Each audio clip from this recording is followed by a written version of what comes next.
Hello, and welcome to another Monday's live stream. So, today I'm going to be talking about why your Facebook posts aren't getting many likes or views. I've had lots of people mention recently that engagement, organic engagement, free engagement on Facebook, free reach is dead. And actually, that's rubbish. I work with loads of different clients who get a really high reach on Facebook.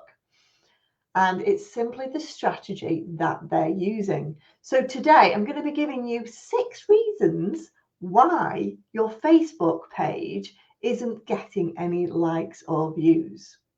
So I'm Bex from Social Media Executive, and I train businesses how to effectively use social media, how to make sure your social media is meeting your business objectives, generating inquiries, increasing your brand awareness. But I actually teach you how to do it well. So if you're watching this live, please do give us a thumbs up, say hello, introduce who you are in the chat. Let us know what business you do. And again, if you're watching this on catch up, then please do say hi as well. And if you've got any questions, just ask me throughout this live stream and I'll answer them as we go along.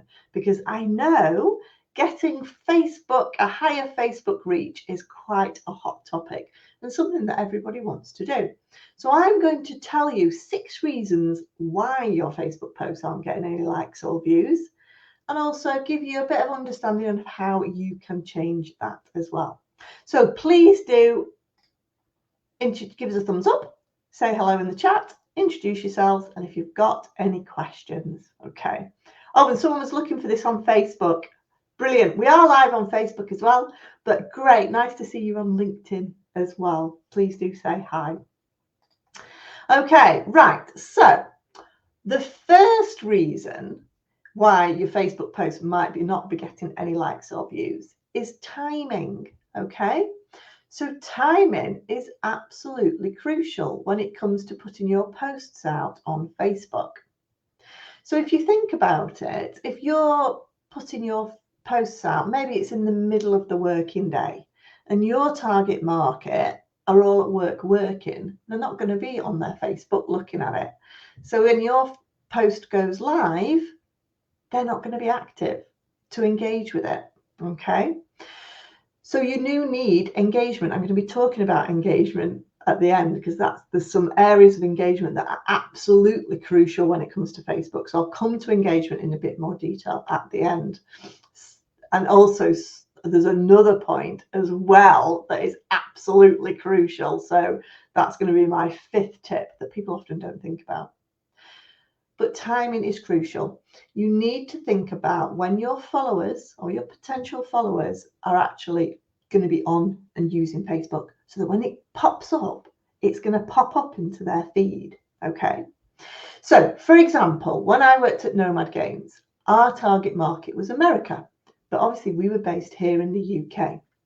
So I always used to time my posts for around about 5:30. What that meant was I was getting Pacific time, first thing in the morning, just as they're waking up, might be looking at the phones whilst they're having breakfast. I was getting Eastern time at lunchtime. They're more likely to be on the phones at lunchtime. And then I was getting European time at going home time at the end of the day when they might be commuting, looking at their phones. And that worked well for us. But every audience is different. So you need to think about when is best to post for your target market. When are they most likely to be active on Facebook? So the second reason that your Facebook posts might not be getting very many likes or views is your audience, your followers. Okay. How have you grown your followers? If you have paid for followers, because yes, believe it or not, people pay for followers to make them look good, then you're absolutely not going to get any likes or views because you've just paid for a load of robots to make a vanity unit on your page. So you're obviously not going to get any likes or views. And actually, this is massively going to stunt the growth of your page for real people because all your content is going to robots who are never going to like your posts. Okay. The second reason as well with your audience is if you run competitions. So if you regularly run competitions on Facebook saying, oh, you could win this amazing free hamper worth £50. All you need to do is like my page, follow us here on Facebook, tag in a friend, that sort of thing. Then ultimately you end up with a load of followers on Facebook who are just serial competition enterers. And by that, what I mean is they will just search up competition in the keywords. Your post will pop up. They'll just follow you to enter as part of the rules and then do whatever they need to do to enter that competition. People spend all day filling in competitions on Facebook. Therefore, you end up with a load of followers who aren't remotely interested in what you do. They just wanted a freebie. So they're never going to interact with your content again. So that's another reason why you might not be getting very many likes or views. So ultimately, your audience needs to be filled with people and followers who are genuinely interested in what you do and potentially might become customers or clients, or potentially might be able to refer people to you. It's much better to have a smaller audience of people who are engaged and interested in what you do rather than thousands of people who've just followed you because they wanted to enter a competition or you've bought them. Okay, so you're going to get much more likes and views with a smaller audience that's bought into you. So the third reason then is appeal. I look at a lot of people's Facebook pages and they just don't appeal. They don't look good. They don't talk to me as a customer. So what I mean by appeal is you've got to take yourselves out of your shoes, put yourselves into your customer's shoes, look at it from their perspective. Okay, is the content relatable? Does it talk to them? Does it help them? Does it entertain them? Does it, everybody is different. Everybody's content, your content can't appeal to everybody. Everybody's looking for something slightly different. So make sure that you're appealing, relating to your target audience. It's got to be interesting to them. Okay. It's also got to be non-salesy. People fall into this trap over and over again. We're so focused on what we want to sell to people on Facebook, we just come across too salesy. And actually, people aren't on Facebook to buy. They're on Facebook to be entertained, see what their friends and family are doing, be, educated. They're on Facebook in their downtime. Okay. So you've got to make it interesting for them and you've got to appeal to them. And that takes a bit of work and a bit of research. And you're not always going to get it right, but you will get there in the end if you do that research. So the fourth area where people really get Facebook wrong is the images. And this links to the previous point about being too salesy. Businesses just think they've got to have all these amazing professional images that look great, that's got their branding on there, that's maybe got a call to action text over that image. And they may spend, and you may spend hours creating these beautifully crafted images on Canva. And then you don't get any likes or views for it. And it's really quite demoralizing because you've spent all that time. I can tell you now that if it looks really nicely crafted, people know it's from a business and ultimately they're probably going to be trying to sell you something. So people scroll straight past. So TechCrunch, for example, did a survey of over 2,000 Americans and they looked at what type of content they were interested in. But more importantly, they looked at what type of content they ignored. And 63% of people ignored a post if it looked like it was going to sell them something. And the thing is on social media, you just scroll straight past. It's really easy. If you're watching the TV, half the time you've got to watch the ad. If you're on YouTube, if you're not a YouTube subscriber, you've got to watch part of the ad. Social media, you don't. You can just scroll straight past. So if you're creating images that look highly crafted, highly businesslike, potentially that they're going to be sold to, people are going to scroll straight past.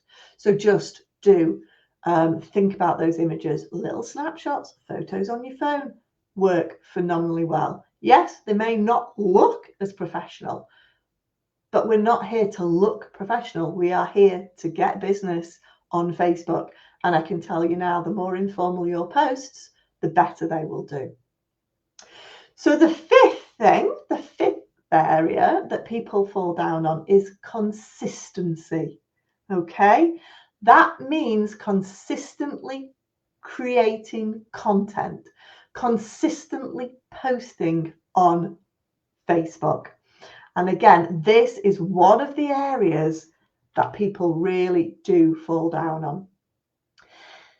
Now, Amplify did a study, and again, they looked at consistency, and they found out that if businesses post less than twice a week on their pages, it massively affected those likes and comments because they weren't showing up often enough. Okay, they weren't engaging with their community often enough. But on the flip side, if businesses were posting more than twice a day and they had less than 10,000 followers, then actually that put people off because they were posting too often. Now, again, that's a very large generalization because it depends what sector you're in. You know, some industries do really well posting twice a day. So you need to think about what your industry is and test it. Okay. And if you're struggling with consistency, then you need to have a think about the social flock. Oh, Barbara, there's Mini Barbara. There's one of Barbara's lambs. But the Social Flock is a social media support group that I run, and it's designed to help busy business owners create consistent and compelling social media content. So again, I'll put the link in the chat, but it's worth having a think about that because we come online every week on Zoom and we write our posts together. We're accountable to each other to make sure that we get content going out every week. And the beauty about that is as well, is that throughout the month, we'll do training. I'll provide training, help, support to increase the reach of your posts as well. So there's loads going on in the Social Flock. So again, if you are interested, please do follow the link here and have a look at the group. We'd love to welcome you to the flock. Okay, so the sixth point is the most important and the one that people really don't realize actually, that there are two elements to this, and that's engagement. Okay. So what do I mean by engagement? Well, the first area of engagement is a bit more obvious. What I mean is you need to be getting likes and you need to be getting comments on your posts. Because if you get likes and comments on your posts from your followers, it's telling Facebook that people are interested in this content. So the Facebook is going to share it to more people. Okay. If nobody likes it, nobody comments on it, then Facebook just goes, this isn't interesting. I'm not going to share this very widely. Okay. So by getting engagement on your posts, you are basically highlighting that you've got good content. So you need to be focusing on how can you encourage likes? How can you be encouraging comments? Okay. And again, I've got loads of other videos that will give you some examples and some help and support on how to do that. But the second area that people don't realize when it comes to engagement is that you as a business page have to be engaging. And what I mean by that is not just liking and responding to people's comments. Oh, no. What I mean is you need to be engaging on the platform. You need to be liking and commenting on other people's posts. You need to be joining groups. You need to be contributing to the conversation. And this is the one area that businesses fall down time and time again.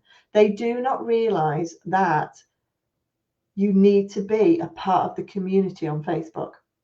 Anybody can use a scheduling tool, schedule content in, Within that, a lot of the scheduling tools, you'll get the comments through, and you can reply to those comments on these third-party scheduling tools. What that means is that you potentially never even need to go onto Facebook. However, Facebook is monitoring your every move. And if you are a business that just do that and doesn't actually go onto Facebook and engage with the community, then actually Facebook knows, and it will reduce the reach of your posts. Facebook works on what I call a brownie point system. You get points for good content, you get points for a good profile, you get points for how you grow your followers, but more importantly, and unbeknown to a lot of people, you get points for engaging in the Facebook community, starting conversations on other people's pages in groups. And if you really want to excel on Facebook without having to spend thousands of pounds on Facebook advertising, then this is what you need to be doing. So those are my 6 tips on how to increase views and likes on your Facebook page, and reasons why you might not be getting very many likes or views on your Facebook page. Now, if you do need more help and support, I do have a Facebook workshop coming up. Okay, it's an online workshop. We do an hour a day over 4 weeks, and we work together to not only increase the engagement on your content, but we look at a content strategy, we look at how you position your profiles, and we look at how to excel on Facebook without spending loads of money on ads. Okay, so we will look at these areas in much more detail. So again, if you are interested, I've just shared the link in the chat. Please do have a look, and would love to welcome you to the course. So thanks for watching, guys. If you've enjoyed this live stream, please do give us a thumbs up. Please do make sure you're following my social media channels for lots more tips and advice on social media. I have loads of videos on this, on lots of tips on social media. So please do make sure you're following me, and I will see you in 3 weeks, because we're not doing any live streams over Easter, but join me in 3 weeks where I've got Lucy Jackman from Commersense, who is an expert copywriter, and she's going to be sharing lots of her tips and advice when it comes to your content. So I will see you again in 3 weeks. Have a great Easter, everybody. Bye.